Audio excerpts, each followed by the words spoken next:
समय पर सूझबूझ बहुत जरूरी होती है। समय इंसान को एक मौका जरूर देता है। समय इंसान को एक मौका जरूर देता है। तो जय श्री राधे दोस्तों, कैसे हैं आप लोग? उम्मीद करता हूं अच्छे ही होंगे। दोस्तों स्वागत है आप लोगों का हमारे गजब ज्ञान यूट्यूब चैनल में। और आज आप लोगों को मैं एक ऐसी कहानी सुनाने के लिए जा रहा हूं जिसे सुनने के बाद आप लोगों को लगेगा कि अगर इंसान समय पर अपनी सूझबूझ से काम ले तो वो कभी इंसान पीछे नहीं रहता, कभी भी धोखा नहीं खाता जीवन में, और इंसान को वक्त एक मौका जरूर देता है। ऐसे ही आप लोगों को एक बहुत सुंदर कहानी सुनाने के लिए जा रहा हूं जिसे सुनने के बाद हम और आपको बहुत कुछ सीखने के लिए मिलेगा।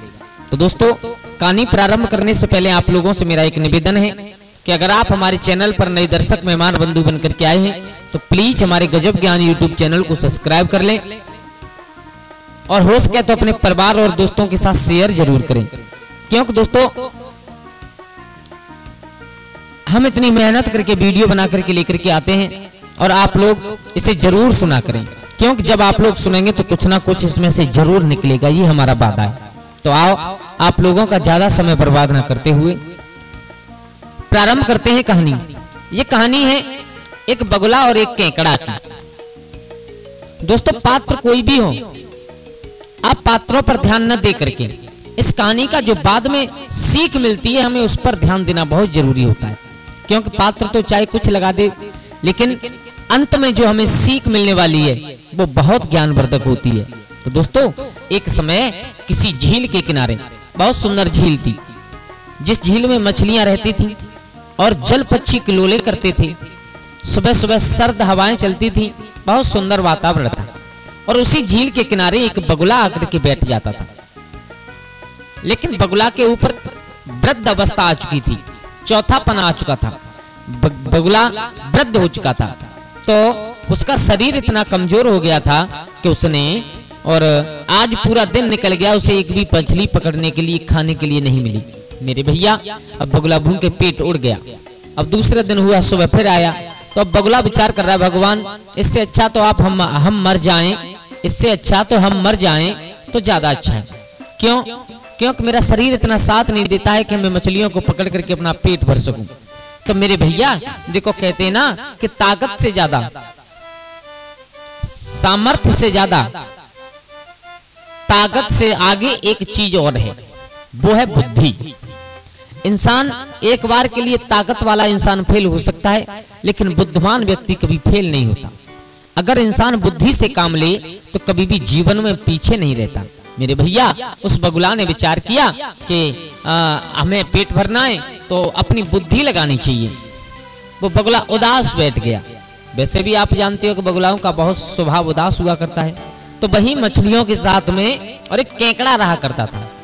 मेरे भैया केकड़ा ने बगुला को देखा, बोले बगुला आज तुम उदास कैसे बैठे हो? कारण क्या है? चक्कर क्या है? आज तुम इतने उदास क्यों लग रहे हो? तो उस बगुला ने कपट भरे स्वभाव से कहा, अपनी बुद्धि पर जोर लगा के, देखो भैया क्या बताऊं, इन मछलियों को देख करके मुझे दया आ रही है। केकड़ा कहने लगा, वाह भैया, अगर और कोई दया की बात करे तो ठीक भी है, तो तुम बगुला मछलियों का वचड़ करने वाले, और तुम कह रहे हो कि तुम्हें दया आ रही है? बोले हाँ, इन मछलियों को देखकर और मुझे दया आ रही है। बोले दया क्यों आ रही है? बोले दया इसलिए आ रही है कि मैंने ये सुना है विद्वानों से कि अब इस साल बारिश नहीं होगी बिल्कुल भी। क्या? बोले हाँ, बारिश नहीं होगी बिल्कुल भी, और जब बारिश नहीं होगी तो इस झील का पानी सूख जाएगा, और जब पानी सूख जाएगा ये सब मछलियां मर जाएंगी। इसलिए मुझे इन बेजुबान, इन बेचारी मछलियों पर दया आ रही है। केकड़ा ने कहा, भैया इसका कोई उपाय हो सकता है? बोले हाँ हो सकता है, ऐसी कोई संसार में चीज नहीं है जिसका उपाय ना हो। उपाय है?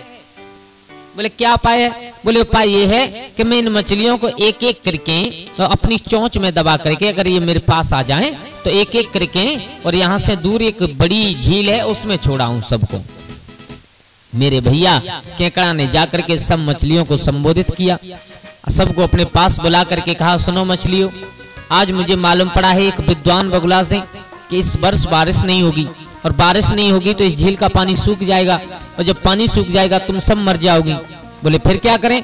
बोले फिर ये करो कि उस बगुला के साथ एक एक करके सब मछलियां जाओ और वो तुम्हें इस झील से उठा करके अपनी चोंच में दबा करके दूसरी झील में छोड़ देगा।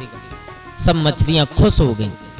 किसी ने विचार नहीं किया क्या होने वाला है। मेरे भैया अब बगुला ने एक मछली उठाई, अपनी चोंच में दबा करके उड़ गया वहां से दूसरी झील की तरफ, लेकिन वो झील तक नहीं पहुंचा, आधे रास्ते में ही बैठ करके उस मछली को खा गया। मेरे भैया थोड़ी देर बाद फिर आया, फिर एक मछली उठाई, या धीरे धीरे धीरे धीरे वो सब मछलियों को उठाता गया और सबको खाता गया। अब लास्ट में नंबर आया केकड़ा का, उसने सब मछलियां खा ली, कुछ नहीं बचा। केकड़ा का नंबर आया तो केकड़ा ने कहा भैया मुझे भी पहुंचा दो। बोले बिल्कुल। तो आज केकड़ा उस बगुला की पीठ पर बैठा है, मुख में नहीं दबाया, पीठ पर बैठा करके बगुला वहां से उड़ गया। आगे बढ़ा तो उसके दिमाग में एक बात आई केकड़ा के में, बोले यहाँ से आसपास तो कोई झील भी नहीं है और फिर ये बगुला कहाँ पर लेकर के जाता है। उसने कहा भैया कहाँ ले जा रहे हो? बगुला ने विचार किया, बोले अब तो मुझे मछलियां सब खाई ली मैंने, अब ये केकड़ा मेरा क्या करेगा? उसने सारा हाल बता दिया। बोले मैं किसी झील में नहीं छोड़ के आया। बोले फिर कहाँ है? बोले मेरे पेट में सब। बोले कैसे?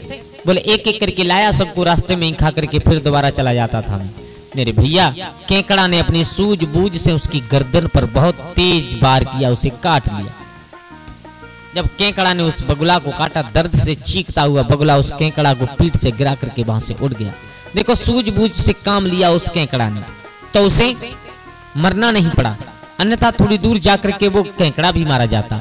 तो मेरे भैया इंसान के ऊपर कोई भी परिस्थिति आ जाए तो इस कहानी से सबसे पहली तो ये सीख मिलती है कि हमेशा अपनी सूझबूझ से काम लेना चाहिए। दूसरी सीख ये मिलती है कि अपने दुश्मन पर कभी भी विश्वास नहीं करना चाहिए, और एक बार के लिए जो जन्मजात से दुष्ट होते हैं उनसे तो इंसान सावधान हो जाता है, लेकिन जो बगुला भक्त होते हैं, जो ऊपर से कुछ और अंदर से कुछ और दिखाई देते हैं, उनसे तो हमेशा इंसान को सावधान ही रहना चाहिए। दोस्तों तो कैसी लगी आप लोगों को हमारी ये कहानी? अगर अच्छी लगी हो तो प्लीज हमारे चैनल को सब्सक्राइब करें, हो सके तो अपने परिवार और दोस्तों के साथ में शेयर जरूर करें। आज के लिए बस इतना ही, कल फिर मिलते हैं किसी एक नई कहानी, एक नई चर्चा के साथ। तब तक के लिए सब लोग आनंदित रहिए, खुश रहिए। जय श्री राधे, जय श्री राम।